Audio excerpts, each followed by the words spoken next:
New Zealand, and Juan Felix of Puerto Rico. Those three go through to the semi-finals. Here we see Dennis Gate of France in lane 1. In lane 2 is Raymond Haberl of Austria. In lane 3 is Shunsuke Horiyuki, I should say, of Japan. And in lane 4 is Peter Michael Kolbe of West Germany.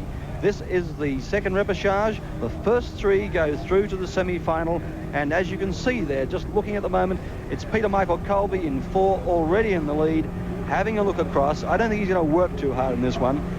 You might recall, if you saw him at row against Karppinen in the heats, he led most of the way, and then this is Peter Michael Kolbe in the foreground. He led most of the way. Karppinen came to him, and then he dropped off the pressure. Now at the moment, it's Peter Michael Kolbe in West Germany in the foreground, leading from Dennis Gate of France, then Raymond Haberl of Austria, and Horiyuki of Japan. Now, Peter Michael Kolbe is the current world champion. He was world champion in 1975, 1978, 1981, and 1983. Now, he's just moved into the lead a moment now as they come to the first 500. He's not going to really apply a lot of pressure today. I think he's going to conserve his energy. He's a great athlete, Peter Michael Kolbe. He came second at Montreal to Pertti Karppinen. He didn't get to Moscow, and this time he really wants to get, and dearly wants to get, an Olympic gold medal. And the very big crowd of people here, I think, will be very much feeling for him when we get around to finals. But that doesn't discount Pertti Karppinen, the current Moscow gold medalist and the man that won at Montreal. But there's now a bit of brighter work from Peter Michael Kolbe. That's Horiyuki, the Japanese sculler, who's doing very well and holding up well there. But it's Peter Michael Kolbe there effortlessly at the moment. He's got a rating of 27 now. Down to 27. They went through in 1:47.7. France is just behind in second place, and then Austria, and then Japan. But it's Peter Michael Kolbe here, a great shot, showing his great power. He's a very big, tall man with immense power, and he uses it so efficiently. Interesting too to note that we're using in sculling, elite sculling, fixed riggers. Last year in the World Championship, the scullers were permitted to use moving riggers, sliding riggers they were called, and Kolbe won the World Championship last year with a sliding rigger. Now he's using a fixed rigger here today under the new rules or revised rules, and has made the transition back rather effortlessly. Coming up towards the 1,000 now, and Peter Michael Kolbe, West Germany, in front there by about length it would be to Raymond Haberl of Austria, then Horiyuki of Japan, and then back to Dennis Gate of France. Well, we're seeing a nice copybook piece of sculling by Peter Michael Kolbe.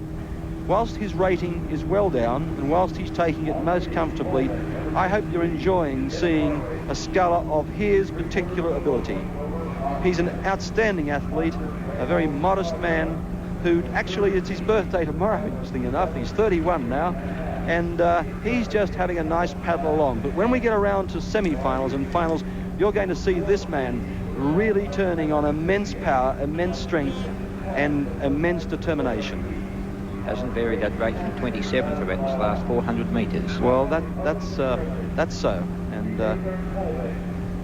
just he looks around a lot. It's very interesting. A lot of scullers tend to sort of not look around. They feel it upsets their concentration, but Peter's always looking around, sizing up where things are, who's doing what, and it's just a part of his style. So at this stage, it's Peter Michael Kolbe leading from Raymond Haberl of Austria. He came third to Ibar in his heat. Dr. Raymond Haberl has been around for quite a long time in sculling, a fairly accomplished sculler, but not a match for Peter Michael Kolbe. In third place, doing quite well at the moment, is Shunsuke Horiyuki. There he is in the picture, of Japan, putting up a good performance. He's not a really big man, and doing very well. Then behind him comes Dennis Gate of France. We're coming up now towards the 1,500 metre mark, and it's Peter Michael Kolbe just comfortably coming through there, a good length in advance of Raymond Habel of Austria, then back to Horiuchi of Japan, and then back to Dennis Gate of France. Well, Peter Michael Kolbe, it's a copybook piece of sculling you're seeing. I can imagine some of the great scullers of Australia sitting back watching this telecast, people such as Merv Wood and Stuart Mackenzie, who did so well in Australian sculling, seeing this sculler and appreciating what it is to be the world champion, and being able to paddle through in a repechage with such ease.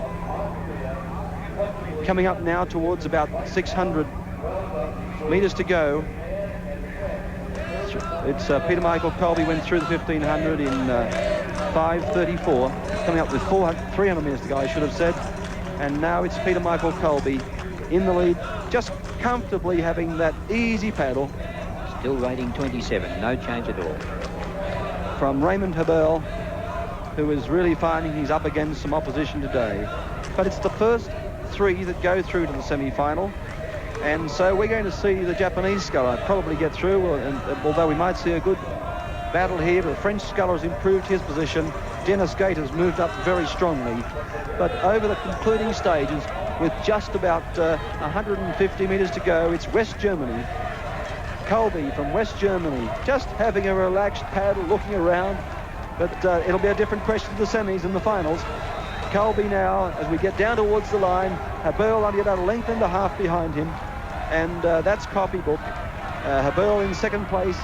And now the French sculler fighting for that third place and the place in the semi against Japan. Down to the line now, without to cross, is Peter Michael Kolbe. Second will be Habel of Austria, and then very close it's going to be. And in comes Dennis Gate of France to just beat Horiuchi of Japan and get through to the semi-final. Well, Kolbe finished at 26. You don't see it that easy in the Olympics. But, of course, he's that good.